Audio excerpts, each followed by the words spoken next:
Bien bonjour, je suis ravie de vous retrouver sur ma chaîne aujourd'hui pour faire une gazette.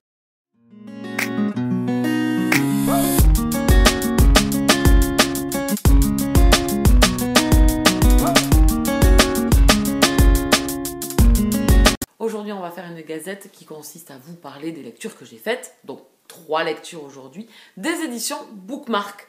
Donc j'espère que cette vidéo vous plaira. N'hésitez pas à vous abonner pour ceci et rester avec moi sur la chaîne.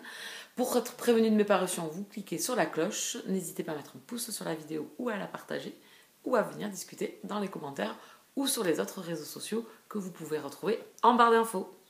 Allez, on rentre dans le vif du sujet avec ces 3 lectures des éditions Bookmark. La toute première, c'est Les Gardiens de Camelot.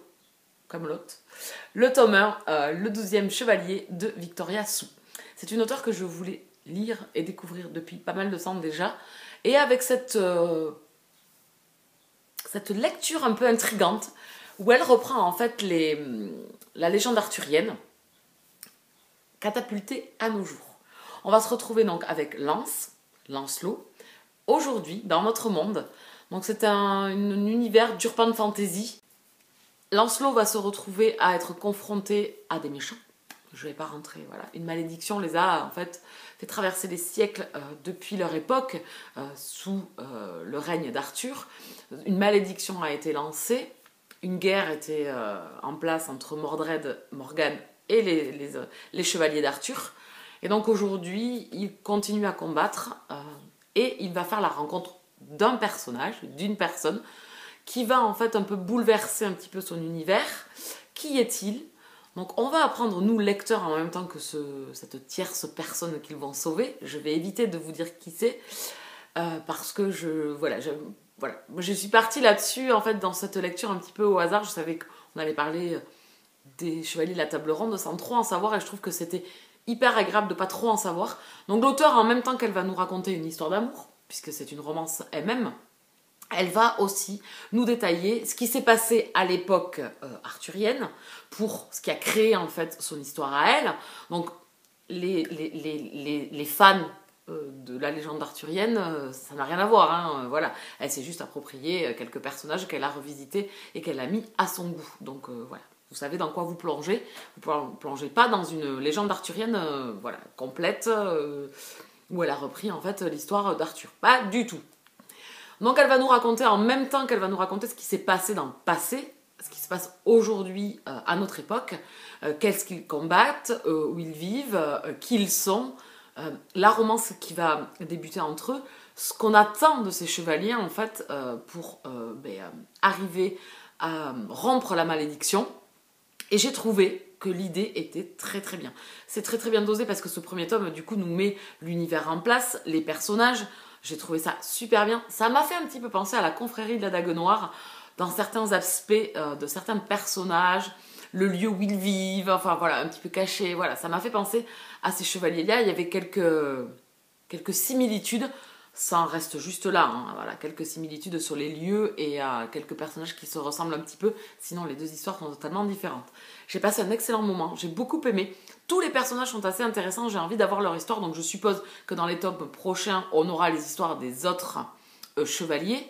La romance, c'est le seul bémol que j'ai, va un peu trop vite. C'est dommage. C'est trop simpliste, c'est trop facile, ça va trop vite, c'est sur une durée très très courte.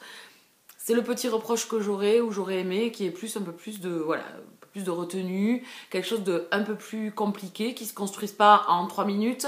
C'est le seul bémol. Sinon, le reste, au niveau de l'histoire, au niveau des personnages, au niveau de l'intrigue, j'ai beaucoup aimé, on va avancer. Sur la fin, on a un personnage, je ne sais pas qui il est en fait. J'ai une idée, mais voilà, il va me falloir un peu la suite pour en apprendre plus. Des personnages secondaires me plaisent beaucoup. Je pense que l'histoire des 2 personnages principaux de la première histoire, du premier couple, n'est pas encore totalement terminée, puisque je pense que tout tourne un petit peu, voilà, la chose va tourner un petit peu autour d'eux. Donc je pense qu'ils ne sont pas encore au bout de leur peine dans le roman. Attention, la romance prédomine quand même, mais Elle n'a pas laissé de côté l'histoire, je trouve qu'elle est bien menée tout de même. Elle a su bien construire son récit, bien construire sa théorie de malédiction, de pourquoi ils sont là. Voilà, c'était vraiment bien tenu. Voilà, c'était assez sympa. On revient en arrière, en plus on a des petits flashbacks du passé, donc c'était assez enrichissant. Voilà, c'est un roman qui va vite, mais en même temps, il y a de la consistance, il y a vraiment un travail au niveau de l'histoire, de la mythologie qu'elle veut nous mettre en place. En tout cas, moi, ça l'a fait. J'ai passé un excellent moment. C'était super sympa. J'ai qu'une hâte, c'est de lire la suite maintenant. C'est une auteure qui se lit assez facilement. Donc pour moi, ça s'est fait parfaitement. Je lui mets un 17 sur 20 et j'ai hâte de lire la suite. Le deuxième roman, par contre, c'est beaucoup moins bien passé. Malheureusement, c'était un roman que j'attendais avec impatience. Je l'avais vu dans les sorties. Donc c'est 200 et d'os, le tome 1, La Traque de Taimour. Ici, on est dans un univers. Alors, je vais rester assez vague, parce que de toute façon, je ne vais pas pouvoir trop vous en dire. Parce que je vais vous expliquer, j'ai abandonné ce roman. Donc, je ne me sens pas légitime, moi, de vous en parler. J'ai lu 30% du roman. J'ai pas pu aller plus loin parce que je m'ennuyais. Et en fait, je faisais autre chose parce que je n'aime pas avoir deux lectures en même temps. Donc, je suis restée focalisée sur celui-là. J'ai grappillé les pourcentages pour avancer, mais petit à petit, ça s'est pas arrangé au bout de 30%. J'estime que quand même, voilà, à 30%, on peut avoir quand même une idée de où on est. Là, pas du tout.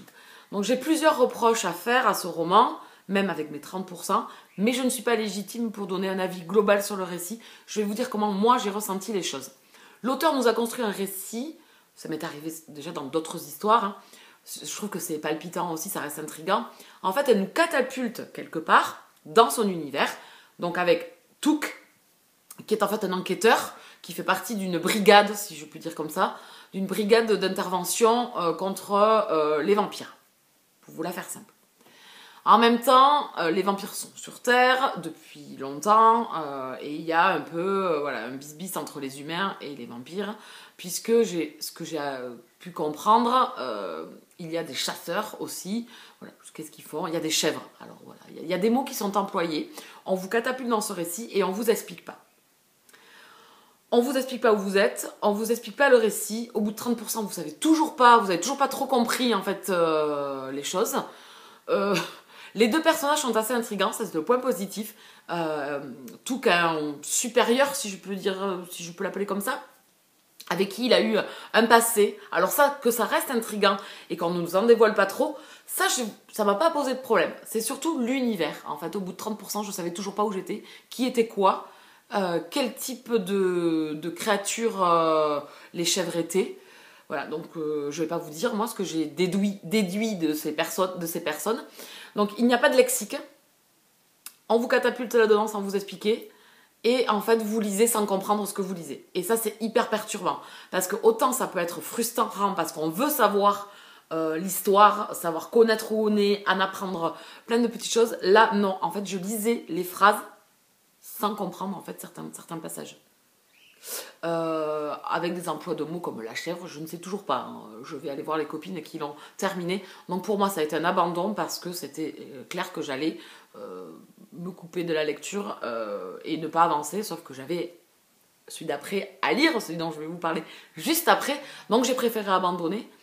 C'est la première fois que j'abandonne un service presse. Non, faux. Pas la première fois que j'abandonne un service presse. C'est la première fois que j'abandonne un bookmark. Voilà. Je pense que c'est pas un livre pour moi. Je vais pas insister. Ça peut arriver.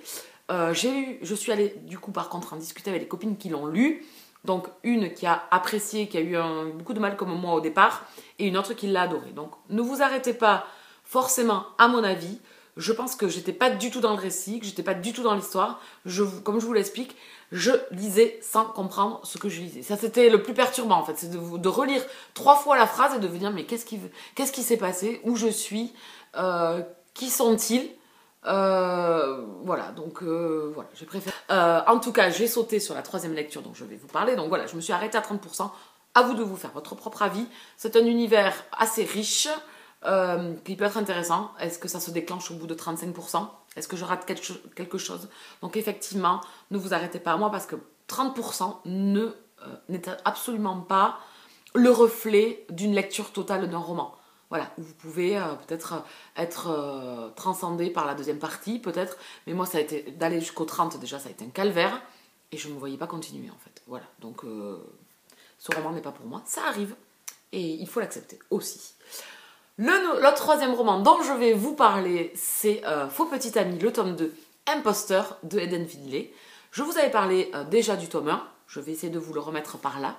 J'avais beaucoup aimé le tome 1 où on suivait Maddox et Damon. On les retrouve ici dans ce tome 2.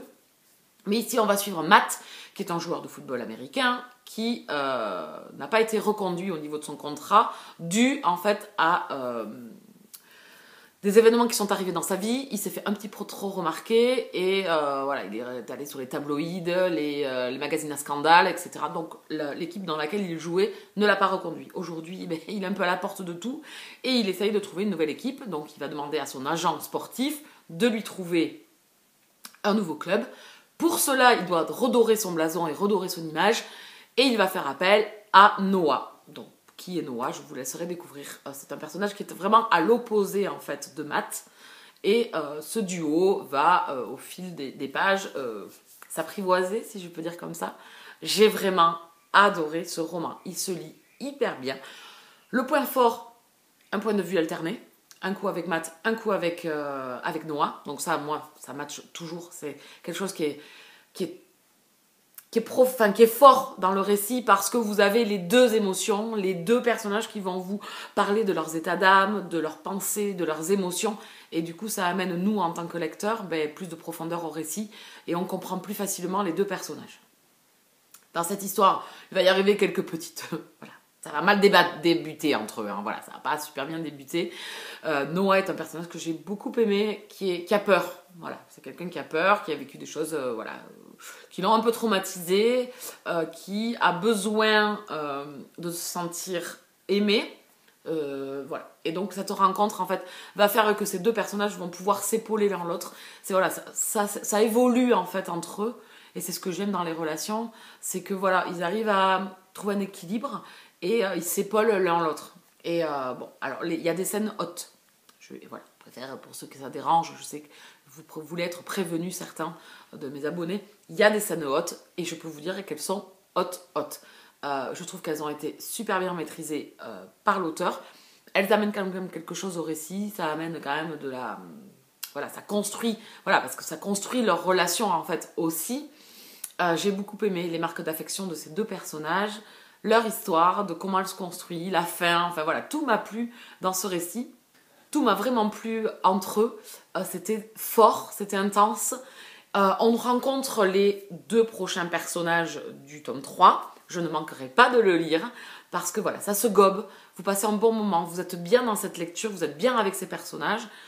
Vous aimez leur romance, vous aimez leur histoire, vous aimez leur personnalité. Je crois que j'ai encore plus adoré ces personnages du tome 2. Donc voilà, ça fait que ça a monté. Et voilà, ces deux couples, je vous les conseille fortement. Je lui mets un 19 sur 20. J'ai vraiment passé un excellent moment de lecture. Voilà, 3 lectures très différentes, 2 très très bonnes, que je vous conseille. La troisième, à vous de vous faire votre propre avis, ne restez pas sur le mien, puisque comme je vous dis, je n'en ai pas assez lu pour pouvoir vous couper la bride si cette lecture vous tente. N'hésitez pas, si vous avez lu un de ces romans, à venir en discuter avec moi, ça sera avec grand plaisir. En attendant, je vous laisse ici, je vous souhaite de très très bonnes lectures et je vous dis à très bientôt. Bisous câlins!